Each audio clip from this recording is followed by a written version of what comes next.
Paprasčiausias klausimas. Barščiai. Kieno? Rusų. Rusų? O ukrainiečiai? Ukraina, reikia suprasti, kad yra ta pati tauta. Tokios kaip Ukrainos iki 22 metų iš vis net nebuvo. Tai čia yra slavų maistas. Yeah. O slavai tai rusai yra. Slavai yra ir lenkai, ir Pabaltijis. Pribaltika. Ten, kur eina slavo koja, ten Slavija pasidaro. Gerai. Kaip gegužės 9, pavyzdžiui, pamini? Tai mano šventė yra absoliučiai, nes mano seneliai, mano proseneliai, proseneliai visi kariavo iš kartos į kartą.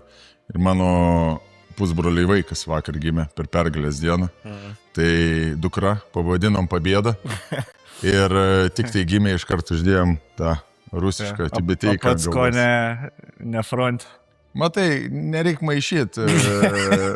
Aš būdamas ne fronte daugiau padarau dėl Rusijos negu fronte. Motyvuoju.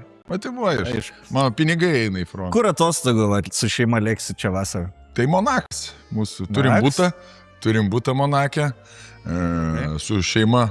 Ir... Jeigu nepaslaptis, kuo užsiimat? Nepaslaptis, tai iškasenom.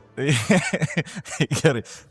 Tada kuo oficialiai užsiimat, kuo neoficialiai užsiimat? Oficialiai tai esu kosminės programos inžinierius, o neoficialiai, dirbam kaip ir visi žmonės, sunkiai. Vieną dieną daugiau uždirbi, kitą dieną mažiau. Būna lengvesnių mėnesių, aš įsivaizduoju. Nori po darbo pagerti draugelis, ne? Bet namie žmona, žinai. Žmona pina lauką, aš geriu su draugelis. Toks. Taip mes darom. Klasika.